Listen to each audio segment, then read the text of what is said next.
We're live. Cool. Hello. Welcome to Driven by Youth with Jada. I am joined by Brandon Fortino today. Woo! Well, thank you. Thank you. Thanks for having me. Yeah, Excited. thanks for coming. Love So, the name. first question. Oh, thank you. Yeah, it's I I wanted to make it something where it's like, okay, well, I feel like I'm young. And then my mom, who has a nonprofit, and she works with a lot of teens, like ages 14 through 24, kind of. So I was like, well, I'm just surrounded by the youngins. Might as well. Yeah, might as well. I'm on the same boat too. So I'm glad to see other people that are, kind of like in our. You're in your 20s. 23. I'm the same age. I'm 23 too. Yeah. So yeah, Dude, let's making go. moves. Making moves. Yeah, you know what's crazy is I think I was watching like Mother or Friends or something before, and I was like, oh my God, they're 24, they're 25. And they seem like they're like 30s where they're solid on their career and on life and stuff. And I was like, oh my God, I I don't think feel like that's part of the this why like social media is so great. I feel like you get to learn from all these people. Like the knowledge you have is getting smaller and smaller, which is awesome. yes. Oh, so first question I have is if you were a vacation, what would you be? I would be skiing. Really? If I was a vacation, man, I would be have to be the beach, man, with the puka shells, like I, has to be that's the what I beach. was thinking. I'm very tropical. The ocean is where I'm at. I love like warm waters. I grew up in Jakarta in Indonesia, so Oh, Bali was like my second home. Been there like a lot of times, so that's kind of like what I think of vacation and trying to go there like every year. So yeah, good question. I like that. cool. Do you Yeah, surf? I do. Yeah. How It's is it? nice. Oh, that's What is cool. that? I was just gonna ask, like, how do you learn how to surf? That just seems weird. So I'm really bad at sports. Let me just tell you that right now. Like I go to the gym and all that. Like I might look fit, but like I am the most unathletic person you'd meet. Like you give me a basketball, like it's a joke around my friends that I can't like shoot a basketball to the hoop, even though I'm like laying. I swear to God, that's why I don't play basketball with people. I only know sports for the sake of networking and conversations. That's it. And then like, uh, it took me like 4 months to actually stand on my board, and that's only for like 2 seconds. So like it took me a long time getting swallowed by waves. I thought I was gonna drown and die, but like it literally, I'm not a great swimmer as well. I remember like when I first learned how to surf was in college. I went to San Diego State. I Oh took a wow, surfing class. I took a semester of surfing class. Like this nice. class is gonna teach me how to surf. And I remember it was like I picked the most crowded time. There's only like three instructors. There's like 30 students, right? And so I was like, all right, I was on my board, whatnot. And the first day they had a test of like swimming from a pier and back. Uh-huh. And then like you have to also tread water for like uh, a minute or 2 minutes or whatnot.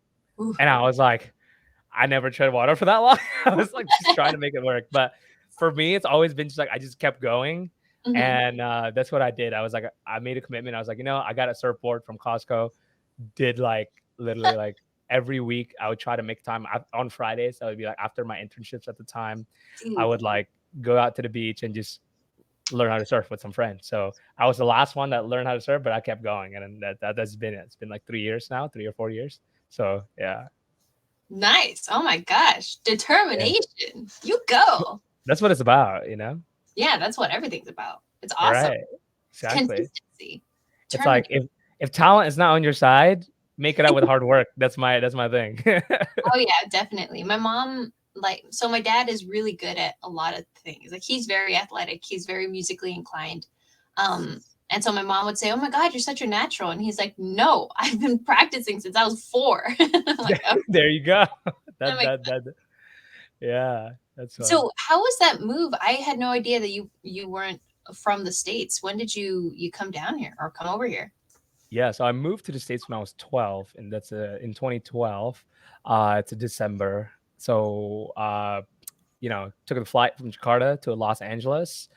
Got there. I was like expecting, the Miley Cyrus entrance of like hop on a plane off LAX vibes. I remember it was the coldest I've ever felt because Jakarta is very humid, and Oh LA is not even that cold. It's not even snow, right? yeah. So it was cold for me. Yeah. So I moved that, and then my parents, they live in Bakersfield. If you know, where are you from again? Where are you I'm from based? LA. LA. Okay. Do you know Bakersfield? Yeah. Yeah, we don't talk about Bakersfield. It's like the one that we should not name, the city we should not name, right? So, yeah, it was kind of like I expected, the Hollywood sign, like stardom vibes. Like, oh, am I gonna see Brad Pitt when I'm walking or Oh my Pitbull or whatnot? gosh. So, I remember I took the car, ate my first McDonald's in the States, and then went 2 hours north. And I was like, where are we at in this farm town? And Yes. so, yeah, that's everything was so different. I remember I had like people were doing winter break that time, and I had like another week, so got to go around Bakersfield. So Bakersfield, Oh, but it was new. It was new to me. Everything is so different. When I went to school, like I didn't know. I remember first time I went to class, people do like the what do you call the Pledge of Allegiance and stuff, and oh people just start yeah. standing up. I was like, "What are people doing?" I just sat down, confused. I was like, "Don't know what's going on. I'm just gonna power through this." I didn't know how the classes work because like they do like periods right in here, like kind of you go through different classes. In Yeah. there, the teacher go to your class. You stay in one class. Oh. And the thing is, my mom she didn't grow up here, so she doesn't know either. So it's like she's just kind of like put me in the deep end, just like figure it out. So I'm just like, well, that's it. So language barriers there. It's English my second language, so uh, we didn't speak English naturally in Indonesia. We learned it like how we learn Spanish here, but it's like when you go to Mexico, you'd be like, you know, "Donde está el baño?" type thing. So that's kind of how my English was. So yeah, Wow. Dang. You're brave. Yeah, I remember, I mean, I'm obviously from here. When I was like 12, I remember getting exchange students, or maybe not exchange students, foreign students that would come and, yeah, no English. They were Chinese. It was two Chinese girls. And I mean, that was weird. And like, I couldn't really talk with them. And then I had one of them for a class in I think my junior or senior year of high school. And yeah. then she was totally like integrated with the whole culture and speaking English and slang. And I was just like, oh my God. It's a skill set, man. People don't realize it. Like it's one thing knowing the language. It's second thing knowing the context of that language, which is Yes. what a slang is essentially is, right? Yeah. So yeah, Yeah. I think it's either Japanese or Korean, or it was like, it's one of those that they don't yeah. really sarcasm. And so I wonder Mhm. how some people come here and they're like, what? Oh, it took me a long time to understand that. Funny story, actually. When people told me about what sarcasm is, I didn't know what a word means before, and I Oh, had to literally Google what is a sarcasm. Had to watch videos on what sarcasm is. Actually, I remember this exact moment. Like I was like, it's not. I mean, it is a thing, but it's a different type of sarcasm that we have in a different language. So yeah, I had to learn it all, like what they were talking about. yay! Oh my Yeah, gosh. Well, yeah. happy 11 years here. That's awesome. Yeah, I think. I guess it's been yeah, Right? it's been 11 years. That's That's wild. crazy.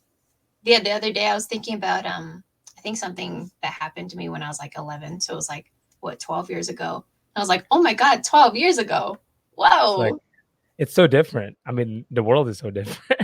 Yeah. And then I started thinking like, "Oh my god, I can think back to 12 years ago and I was alive 12." Like, whoa. And now Time. you have like the newer generations with their own little trends and slangs and stuff, and you're like, wow. I Yeah. wonder, I think it's a part of every generation to kind of look down on the next one, and I don't know why. But I think maybe it's just I feel like they're all little kids, even if they're a couple years younger. Like, you Yeah, don't I know. I don't think it's looking down. It's more of like differences, you know? Yeah. It's like differences in the way you grew up, different you play different kind of games, Yeah. you have different sense of entertainment. Mhm. I think it's not from a looking down perspective, it's a more of like, I didn't have that back then. You know what I mean? It's like it was not available to me back then? Yeah, yeah. Actually, that makes a lot of sense. A lot of Yeah. people nowadays have TikTok, and even when I was in high school, TikTok wasn't too big. So once I got Yeah. out of it, then now people were like really into it. And I'm just like, I don't get it. I don't get it with the dances and stuff, and I feel so out of the loop. But now you have to be in the loop because it's literally what makes up our society. Uh, yeah, I mean, you must be your. So what do you do? I know, what do I do? Dang, good question. Uh, so I have an agency. I have a marketing agency. Mhm. Uh, we work with a lot of personal brands to create content. So what that looks like is basically if you're a person and you have a business and you want to be the face of that business, you would then work with me and I'll basically create you a strategic plan on what we're going to do, what kind of videos we need to make, how we're going to say it, and we're going to edit all the videos for you and we're going to post all the videos for you. So that's basically the essence of that agency that I do. Okay, so is that the same thing as like a marketing agency? Cause like Pineda Media kind of thing? Yeah, so marketing is a very wide term, right? It's kind of saying like sports. That's what marketing is. It's like there's a lot of things. Yeah, yeah, for sure. I mean, for somebody that's not in marketing, it's a marketing agency. It's a type of marketing agency. Uh, so yeah, Pineda Media. Yeah, I like to say they kind of follow me because I started first before Pineda Media. So Yeah. let me just tell you that. But yeah, essentially, it's like growing organically through short form video content on Instagram, on TikTok, on YouTube, on Facebook, and all the above. Okay, yeah, so you're really in that space. How did you get into it? Man, it's good questions. Good questions. I'm not, by the way, for all the viewers, I'm not prepared for these questions. So I started videography when I was 14. I remember when I first moved to the States. One of my discovered passion. I was very involved at school. I was like an ASB kid, if you have, student body Nice. kid. Yeah, so I was very involved, and I had the opportunity to work with them on their video team to create student news. So Mhm. not a lot of people ask me this question, but yeah, the first type of videos that I made was student news on my school. We never had it before, so I was like working with this other guy that kind of like quote unquote mentored me on how to use the camera and all that stuff, and I just loved it. I was like, this is super cool, and I grew up with like my parents here are low income, so they didn't have the money to buy a camera. So I had to borrow the school's camera to learn. So I used the school's camera to learn on YouTube, like, oh, what is this shutter speed and all this different stuff. Like, and again, it's like one of those things that I have to learn. Like, it's not like second nature to me. I was like I didn't fully understand what shutter speed and aperture, all these different like stuff, Yeah. right? But I was fascinated by the fact that you can tell a story. Mhm. So I know looking back, uh, when I was in Indonesia, we didn't speak English, right? But I did watch all the famous like Pixar movies, all the Toy Oh, Stories, the Monster Incs, all those different. Wally is my favorite. And nice. during that time, I didn't realize it back then when I was little, but even though I don't speak the language of English, and English was too fast on the subtitles for me to read because I was a Mhm. kid, I still understand the story behind it visually. Oh, nice. So that got me interested in like, so you're telling me if I'm creating an engaging enough visual story, I can break language barriers. And I think that's so powerful if you think about it that way, Yeah, right? absolutely. It's like you're like think about all these. I mean, now Pixar's are like awesome. Like they're very like you got like the Asian like stories now and all the Latin American stories. So they're very like. But back then I was like, there's like one set story and it's like, but as a Mhm. kid, all over the world, you would understand it. So that concept just like very fascinated me. So Yeah. I decided that I wanted to make this my hobby and I start learning about it. Uh, I started like saving up money from my first job. I used to work at folding jeans at Hollister. So that's my first job. Fold the jeans, save the money, buy my first camera. It's like right here next to my bookcase. Oh, And once I bought my camera, I started learning more and started pitching that as a service. I started taking people's photos, prom photos, grad photos, and started giving them videos. And go college I go. I thought I was gonna go the corporate route. I thought for sure, like I want to work for Disney. If you ask anybody when I was in college, I was like, that was my goal. I wanted to work for Disney. ah. Um, Still could. So if there's anybody here at Disney, like let me know. But I still continued that as a hobby, and I remember that was kind of always my upper edge at the time. So when I applied for internship, when I applied for my jobs in college, I got to work with that residential education office, which is basically their housing office at Mhm. SDSU. And when I tell them like I can do video, I showcase what I've done, they're like, dude, I want to create a position for you because they know it's valuable. At the Yeah. time, I didn't know it was that valuable, but I was like, okay, I can pay for my own college. You know what I mean? Because I'm paying Mhm. for my own college. Is like there's an extra money I can get for like food or Wow. other stuff that college Yeah. students do. But like, so I started just keep doing that. And my last year of college, basically, I used to write FAFSA throughout my entire journey, Mhm. but my FAFSA stopped coming. Basically, like it's one of those situations where like my parents like, oh, you made like an extra 3 grand this year because of overtime, and now you're not gonna get FAFSA. And I had two options at the time. I was working at a student loan company for Mhm. marketing, so I had two corporate experience working in marketing and paid ads marketing for brands. So at the time, I was like, I can work full time on these two jobs and Mhm. then barely make rent because San Diego's expensive, and that barely just covers, right? That means like I'm eating from like EBT foods, you know what I mean? Like I have to get like food stamps. Or two is I take out student loans, which I was working on student loans, and I'm not a math genius, but I know how much percentage goes, and I was like, 20% annualized, like out of 30,000 is a lot, you know what I mean? So I was like, I don't want that either. And I just thought to myself, like, okay, or I can create an option three, which is making a living out of this videography stuff. Mm. So I took out a credit card. Uh, at the time, I had like $500 in my bank account. Took out a $5,000 card. I don't know why Chase trusts me with $5,000, Dude, and that's a then that is a lot. lot. Actually, I was like, oh god, that's 5,000. So I bought myself a new camera. I bought myself a whole new gear. It cost me like I think $4,000 total, and I had the 12-month APR, Mhm. 12-month 0% APR, and they're like, okay, like I told myself I have 12 months to pay this off. Yep. So I started networking, telling people about my services, kind of boots on the ground, like, hey, I'll take your whatever projects I could take. Network my way around there. Started working with a lot of real estate people in San Diego State, in Mhm. around San Diego, taking pictures and photos and videos of their events, their houses, and all that stuff. Nice. Network around there. They love my work. And uh, around 2022, when things slowed down in real estate space, because like at the time, like almost 90% of my clientele were in real estate, they Mm. were like, hey, we don't really need like $2,000 productions on our events because we're cutting on budgets, but we do need social media content. And Mm. so I was like, oh, interesting. So I came back to my marketing background. I was like, okay, so I've handled like social media marketing. I know how to do videos. I've seen how people do it, did my research, and kind of like learned my way through it. So that's where the agency was born in October of 2022. So that's Ooh. how, yeah, that's Ooh. that's a long story. Hopefully that wasn't too long, but yeah, that's a No, story. that's very, very well timed. And it's been like a year now. It is. So yeah, it's been a year. So it's we're still here. So we're going on year two. That's amazing. Congratulations. That's Thank you. damn. That's pretty dang cool. Thank you. I do you know who I think it's Natalie Contreras. I think she's Mm, she's in where? anyway. She's in Austin. She's in Texas. But she's You our mean age. Natalie Megan? Megan. Yeah, Yeah, the green. Yeah. yep. The green. The Yeah. green. Yeah.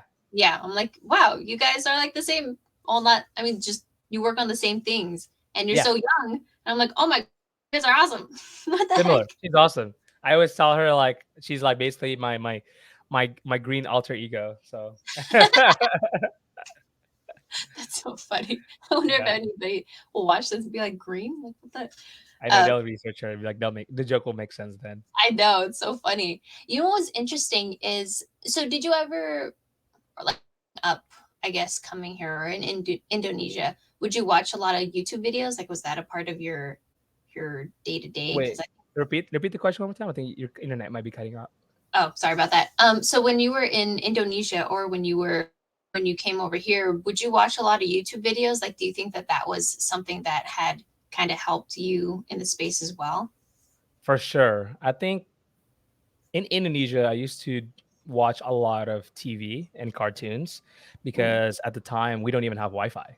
Uh, I mean, our family is not like it's not like they're poor, but they're like I'd say like low middle class in Jakarta. But Wi-Fi was just not a thing. I like to say like in a third world country, like it's always a generation behind when it comes to tech. Mm. So like when y'all have iPhones here, we're at BlackBerry over there. So it's kind of Oh, like it's one step behind, right? That's why it's third world country. So I watched a lot of cartoons. So that's why I get a lot of my sense of humor and the way I like usually I joke around. And when I get to the States, yeah, that's when I first discovered YouTube. And yeah, I used to watch a lot of it. They used to be my gateway, I guess, in a sense of like just entertainment.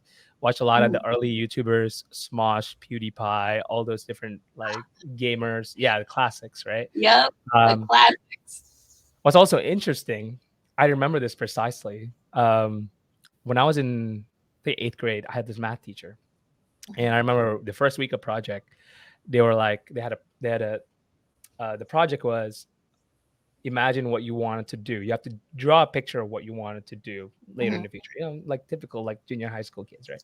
Yeah. And I was like, I thought basically you have this like little note card and you have to draw a picture of what it is, right? So I was like, took it home and I thought about it. I was like, what do I want to draw of this, right? And because I love YouTube so much, at least like the people there, I drew a YouTube logo on there, right? Because I was gonna tell people because you have to present it and stuff. They're like, Mhm. hey, I want to be able to be YouTuber like one of these guys. And I remember like I did it and all that stuff, and I bring it to my mom. Classic traditional Asian mom, right? And I was like, "Hey, mom, what do you think about this project?" Like, I'm like just a YouTube logo. I want to be a YouTuber, right? I remember she told me like, "Sorry, mom," but she said like, "Oh no, you can't do that. Like that's not viable. That's not Yeah. real. It's not real." I remember she was telling me that that's not real. So literally, like because of that, I literally like got a new card and I drew another profession, which at the time, when I was little, I wanted to be a pilot. That's my second dream. And I was like, I didn't know what else I wanted to do. And she was telling me like, oh, you should do like medical or you should do like engineering, like the Asian story. And I was like, those two doesn't sound interesting. So I'm just gonna draw a plane because I know I wanted to be a pilot when I was little. So it is interesting now looking back at it that like, it's like it's such a viable career nowadays. And but yeah, definitely watching YouTube have a huge impact to tie this back into your question. Yeah. Yeah, that's really interesting. And it's not even necessarily that you're a YouTuber now, because it's like people are like, oh, I want to be an influencer, I want to be a YouTuber. And but it's like, wow, that there's a lot that goes into that. I'm not necessarily sure. I mean, even people that do like travel blogs or travel vlogs, or they do, I think once you're in it, you realize add some kind of value. So it's like, okay, well, I'll give away my itinerary, or I'll blah blah blah blah blah. Um, Well, I think the easiest thing, especially for the audience, like because the audience towards younger people, it's like I feel like there's this belief that it's not real money that you can make from mm, social media. Whereas I've met multiple, and I mean multiple in like numbers that I can even count with my own hands of people that make six or even seven figure income using content. wow. And there's a lot of different ways to do it, right? We can get strategic, but like when just believing that it's possible and seeing how people have done it, now you're just going to start asking the question of not of what if, but you're going to ask how they did it. And that's the Mhm. right question. Because I've seen this thing, I was reading about this a while ago, not a while ago, like a couple weeks ago, that traditionally people think like when you start a business, there's probably like two types of business you can start: product or service, right? Classic, right? Product or service. Product is basically I sell this deodorant, it's a product. I sell a service, hey, I do your lawn mowing, that's a service, right? But I think we're seeing two more uh, industries that came out of that, or like two more, uh, I guess, like branches out of that. So we have this product and services, and we have access, and we have content. Mhm. So it's not like it's new. It just hasn't been popularized. Access are like, all your masterminds and all that stuff, like your private courses and all these different stuff. That's an access business. And it's not by any means revolutionary. People have done that for a long time. They call it country clubs back then. You know what I mean? So it's nothing Yeah. new. And content business is making money by creating by getting attention and monetizing on those attention, right? Mm. And it's nothing by any chance new. That's what television and radio did. They just don't talk about it. It's just not as accessible then, but Mhm. it's more accessible now because you have it all on your phone. So that's why I think it's very fascinating. And I think how a lot of people, especially younger people, can make six-figure income by just posting videos of things that they love doing. Dang, that's interesting. Okay, that makes sense. Yeah, the two. Yeah, Oh wow, just blew your mind. I kind of did. Like I really haven't looked into that yet. I'm to try to get into that sphere, and so for me, I just kind of assume that you know somewhere along the way, people are going to have some sort of course or some sort of something, some sort of product. But it's like, oh yeah, YouTubers before they used to just make videos, and that's how they would get Yeah. paid. Like if just for perspective, right? PewDiePie, like we because your eyes light up when we talk about PewDiePie and Smosh. People think they're funny and they're stupid online, Yep. but they're making like 10 figures plus, or not 10 figures, sorry, $10 million plus on their content alone. Like Dang. they're multi-millionaires by making stupid videos on YouTube. So people don't realize that sometimes. Like, oh my god, this is so stupid. They can't be making money. But PewDiePie Mhm. drives in like fucking like in the I don't want to curse, but like in sports cars. You know, he drives. He lives in a big mansion up in I think London now. So like it's like it has been done, but a lot of people still refuse to believe that it's possible, which is I think part of my job as kind of the message that I'm trying to spread to people that it is possible. That's so cool. So I guess in your expertise, or as you're becoming um, more knowledgeable in this field, let's say somebody did want to start in this. Like how would you, what kind of steps, like how you're saying, oh, I can get strategics. Let's strategic. I want to know. Right. So first is figure out who you are at Mm, first. So a lot of people want to go start in making videos, but making videos step 5. So step 1, figure out yourself. What do you like to do? What are you passionate about? What gets you like just motivated to do stuff? Have you heard of the Japanese concept called ikigai? no. So find your ikigai. So ikigai, just like TLDR, is basically the intersection between things that you love doing, things you can get paid for, things that's good for the world, and things that uh, would basically, I think one more is like be good for society or something. There's like a 5 different factors. Ikigai is like in the middle. If you can find that, figure that out first, right? Figure out who you are and what you like to do, and maybe it'll change. It can change Mm-hmm. once you figure out what you want to do. Commit.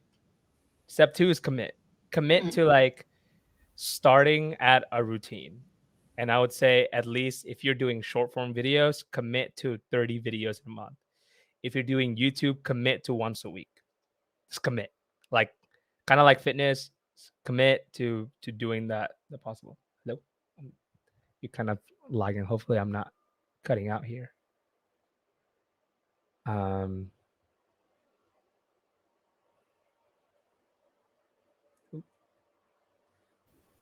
Dang. Hello? Okay, I'm back. You're back? Yes. Okay, Sorry, you're my back. internet. Awesome. I mean, You're awful. good. You're good. Good. You're So good. last You I good? heard was commit.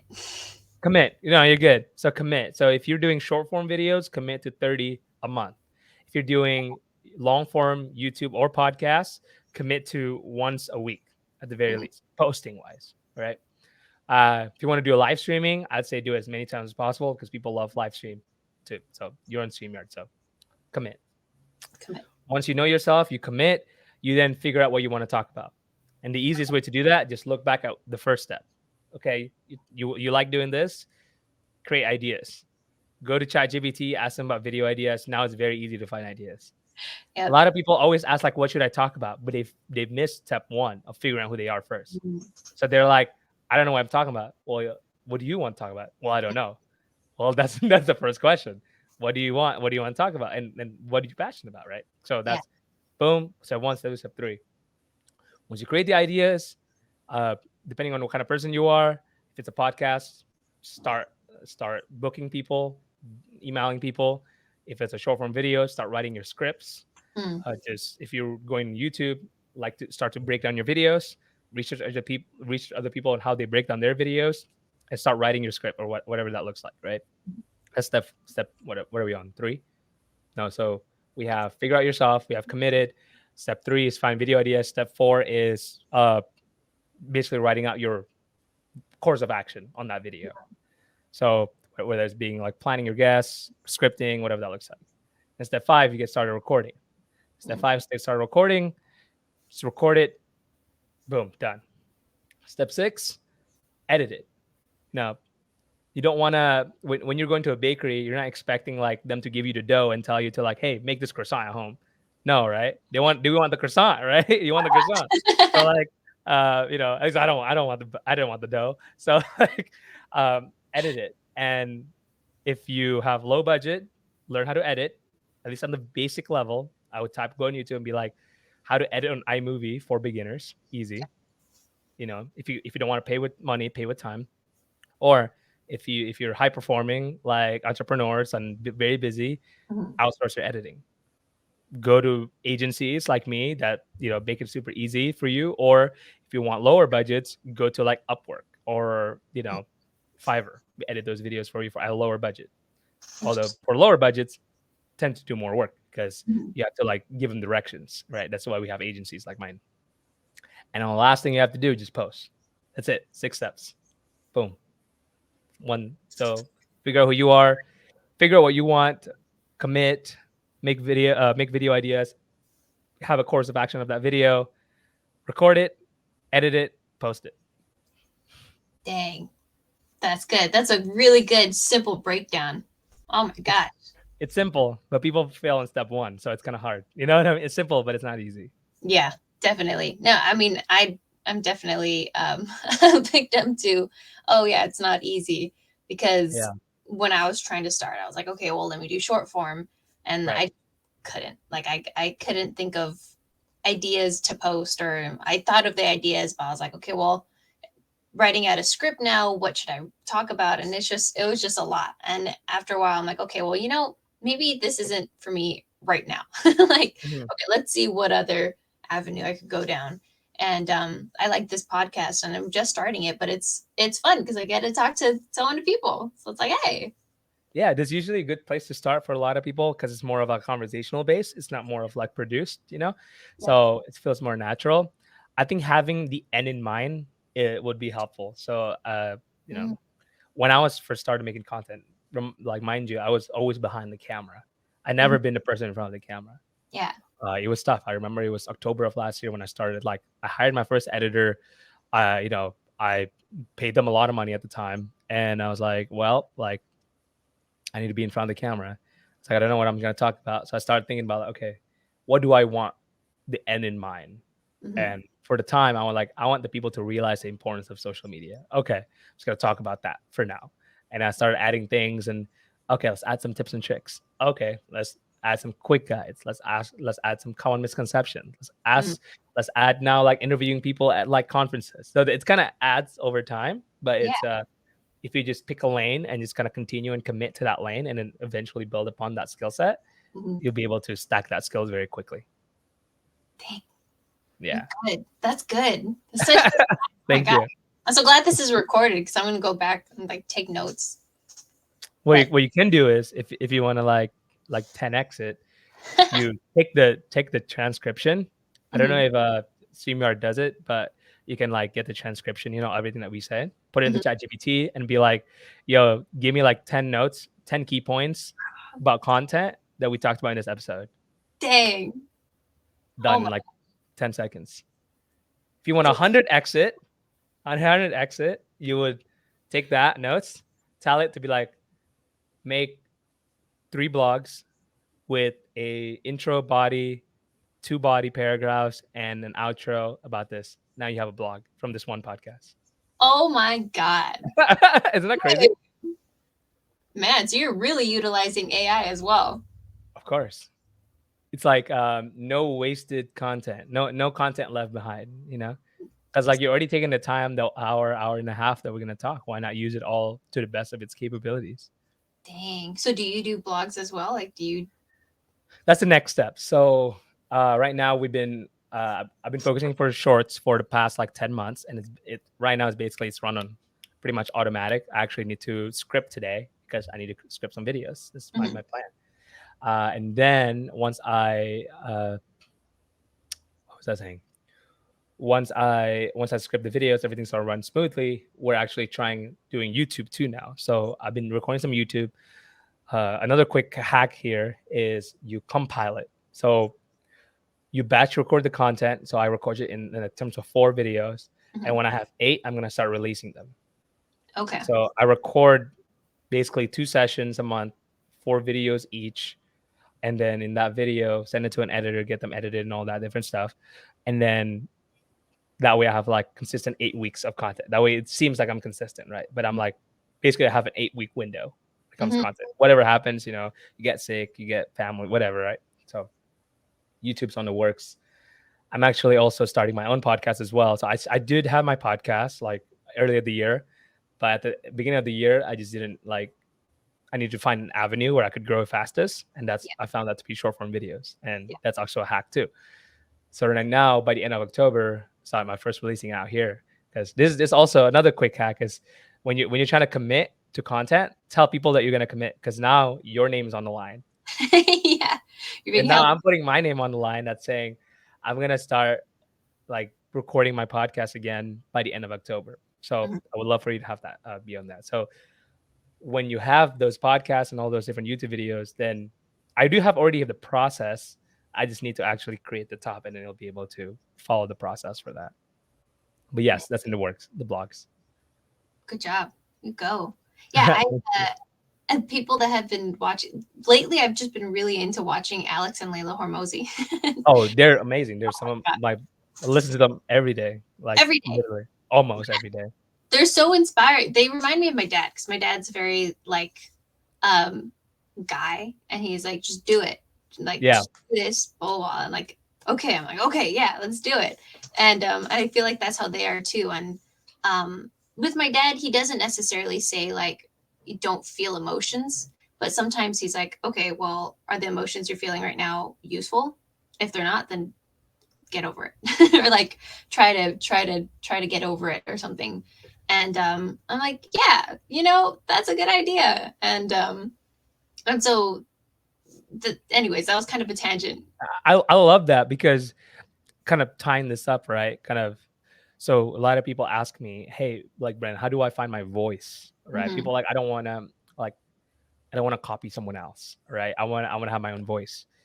And the first step of having your own voice is looking up to your mentors and kind of like following that voice. So if you see a lot of my content, they're kind of like a mix between the Pineda, the Hormozy, the Yeah. pace. That's kind of the tonality that I approach. And then I love how you said there, you're like, they don't just, you were like, my dad wouldn't say like just disregard all emotions, but Mhm. kind of ask. So that's adding your touch into the voice, and that's what's gonna make your own voice. That's how Mhm. you find your voice on social media. Yeah. Yeah, absolutely. Oh my gosh. Yeah, that makes total sense because you don't really know where to go from. Like you need some sort of template, and then from there you'll start adding your own things. Right. It's like, Um, that quote, like, was it by Picasso? Is "Good artist copy, great artist steal," right? You ever oh, heard of that one? Yeah. Because if you think about it, like, great art, like, it's just the good artists would just straight up copy, but, like, the great artists would, like, basically steal their idea, add their own stuff, and make it better. Yeah.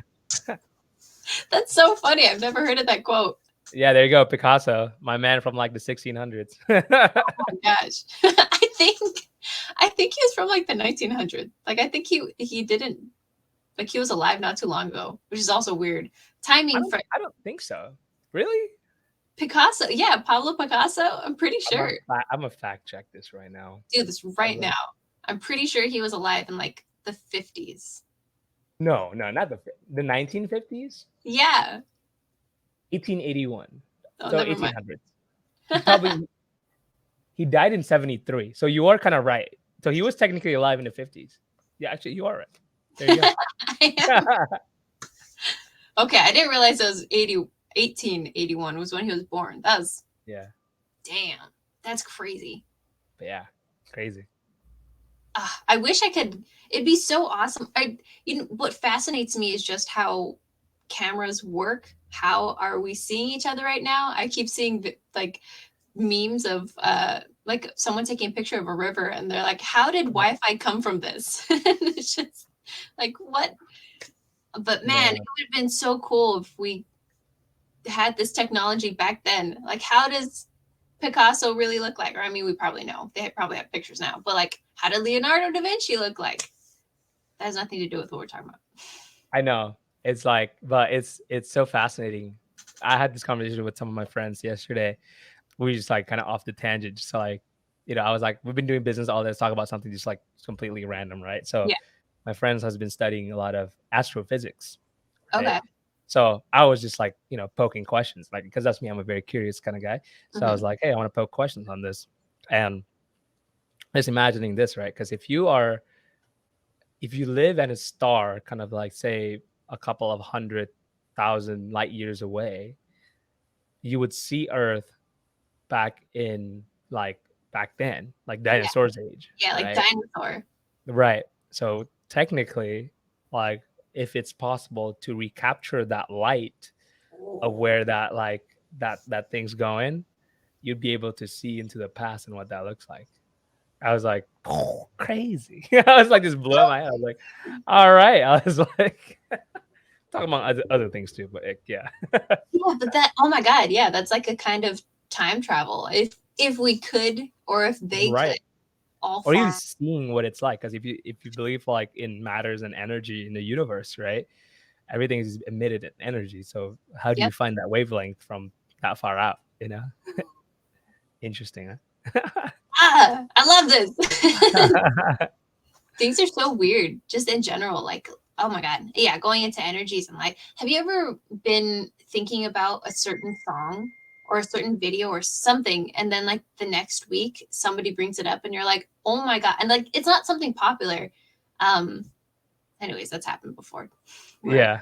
it wigs me out because I'm like, I was just thinking about, and it's not even like you talk about it because nowadays if you're talking about something by your phone, it's like, oh my gosh, I'm getting all these pop-ups, but it's like, no, it was thinking about it, and now it's here. What the heck? Yeah. It's wild. Yeah. Anyways, sorry. Go on. No, you're good. A little off topic. Um, so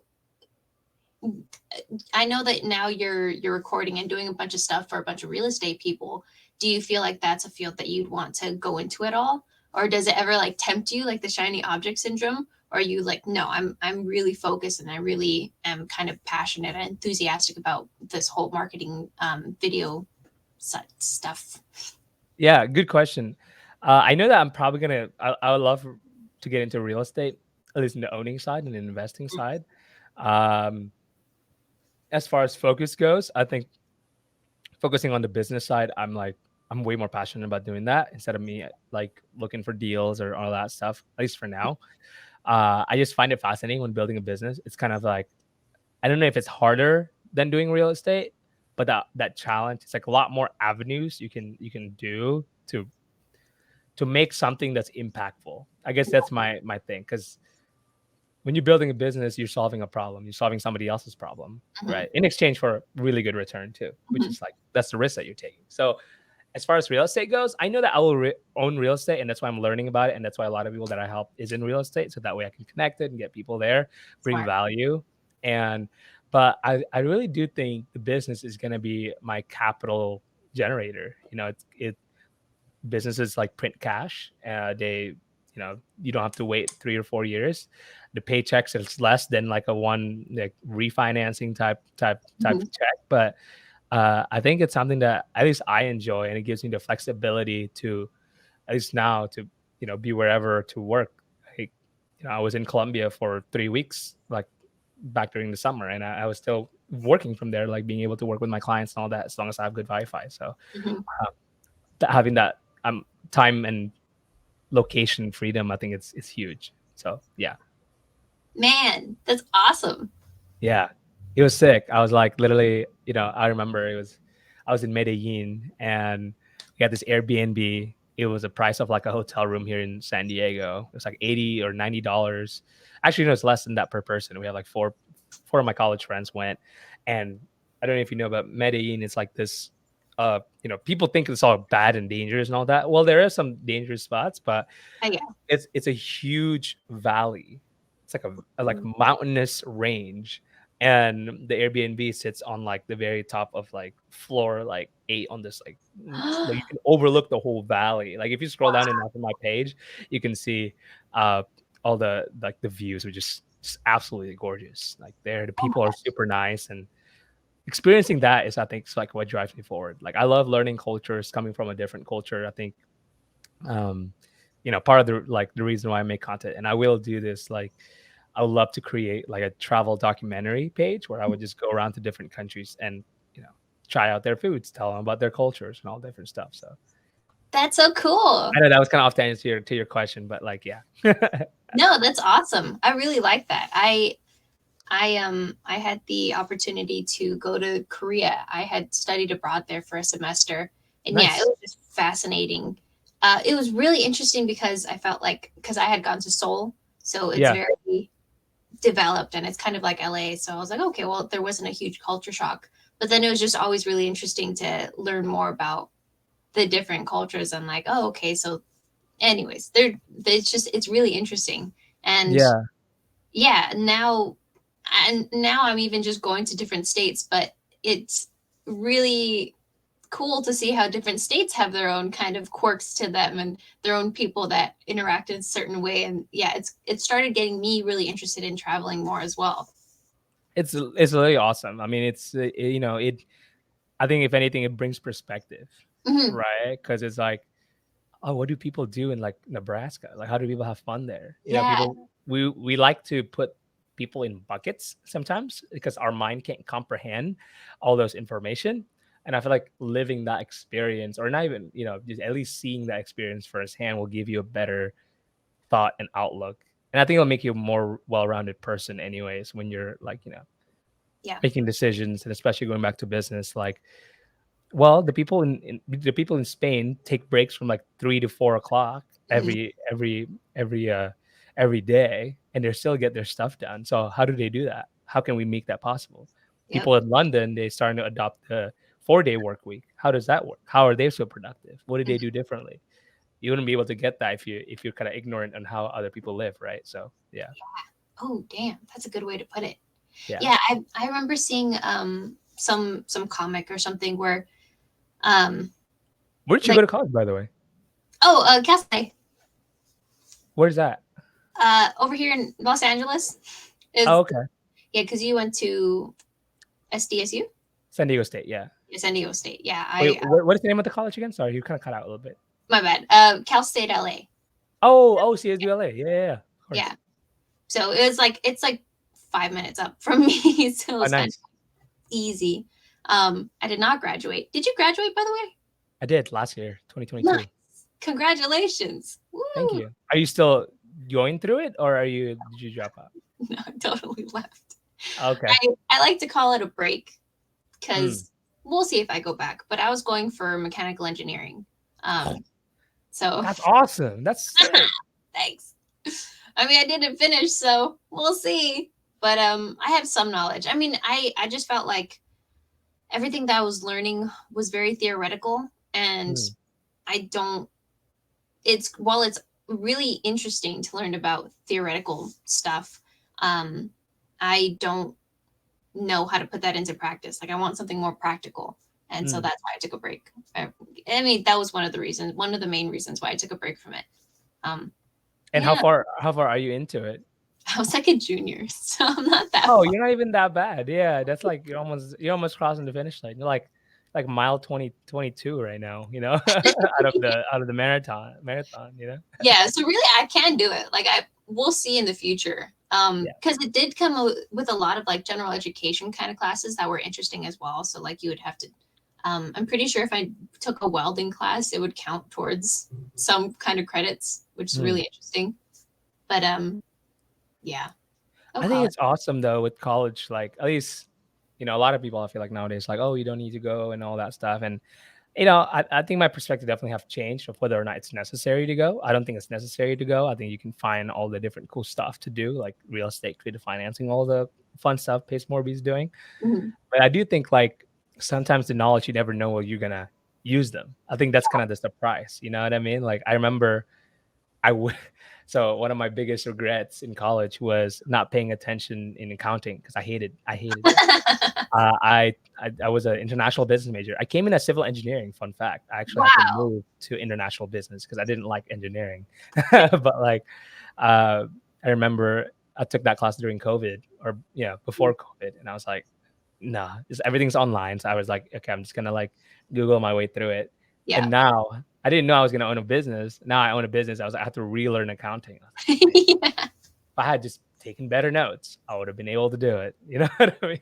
Yep. I'm pretty sure that because that's how I felt with when I was taking statistics. I haven't used Mhm. statistics yet, but I started to want to do more research in just different avenues of stuff. And now I'm like, man, I'm gonna have to take this whole class again. And that's where I think that the school system fails people a little bit, Mhm. because it's just come into something that's so it's become like I think when you were taking general education, it was supposed to be actually general education, and it's like okay, well, why do we even have those credits in the first place? Like, why are they mandatory? And I think it's Right. because back then you were trying to be more round they were trying to make more well-rounded students, and so they would take like the humanities and like actually um, teach people how to when they were in english classes or writing classes. It's like you actually learn how to write down your thoughts, and I just don't think that that's really uh, important anymore. And now it's just kind of gen ed, take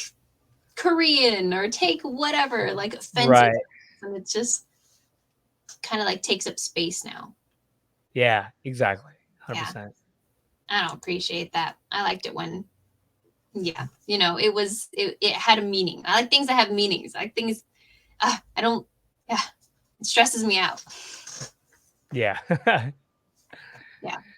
But yeah, anyways, I'm sure you're a busy guy and we've been like here for an hour, so I'll let you head out. But yeah, thank you for coming. I really enjoy your perspective on a lot of different things, not just, your career wise, but I love how you were breaking down how to, why you even got into this whole thing, whereas you were saying that you can kind of go past language barriers if you tell a good story visually. And it's like, yeah, that's exactly. I mean, a lot of kids, I think one of my family members was saying that they would not pay attention to a movie before when they're younger. They're like 6 and they would watch like Shrek or something and they had no Yeah, idea what was going on, but they kind of did because of the storyline and how they like just make different facial expressions. So that's just really interesting, like a really interesting avenue for you to go down. So you got this. That's awesome. Go thank Brandon. you. I thank you for, the opportunity to speaking here. I know I'm excited to, just see everybody grow, and I think especially, when you're in your younger phase, it sometimes you have this feeling of like, at least for me, I do like, oh, I'm not good enough to walk into that room, or I'm not like, I don't have like 800 doors to talk to these people. Hmm. Whereas in reality, I think it's about just showing up and actually just, being able to present your best self, which is, I think, can go a long way. So Oh, I love doing this. This is awesome. If you ever want me to come in again, always let me know. I would be happy oh, to. 100%. Because I have a lot more questions that are scrambling in my mind right now that I can't put Yeah, into words. I know, because it's like a first time technically like literally talking for like an Yeah. hour. So it's, probably like, oh shoot, like Yeah. So we're going to come back again because I do want to talk about that, like how it feels to be in these rooms as like a younger 20-year-old and not having experience in these fields before as well. Because I mean, your parents, I'm assuming, weren't in this field. My parents aren't in this kind of social media field or doing any of this as well. So it's kind of like super new, and you do definitely get that. Like I guess people are saying imposter syndrome, and right, for me, I get really intimidated, and yeah, it's a lot. So I'd love to hear your perspective again sometime. for sure. Just let me know when. Get on Heck the yeah, books. cool. Well, thank you, Alrighty. Brad. Where can everybody find you? It's pretty simple. My Instagram is brandon.fortino. You'll see the red jacket. It's everywhere. It's Brandon Fortino is the name. TikTok, the same handle. LinkedIn, if you want to connect with me on LinkedIn, connect me on LinkedIn. YouTube, same thing. At Brandon Fortino with the red jacket. You'll see it. So I try to make it very easy. Nice. Brandon Fortino with the red jacket. It's good Awesome. enough that it's awesome that, I mean, at least you two, like, I feel like we have names that are not very common. That Mhm. way, like, we got our username, you know? I mean, we got our handle that we want. I don't even have to have the dot. Mine is just Jada Tholey. I was so lucky. Oh my gosh. That's good. That's good. Well, cool. Thank you so much, Brandon. Of You course, have Jada. a fantastic and productive day. You too. Thank you so much. Thank Appreciate you. it. Yeah.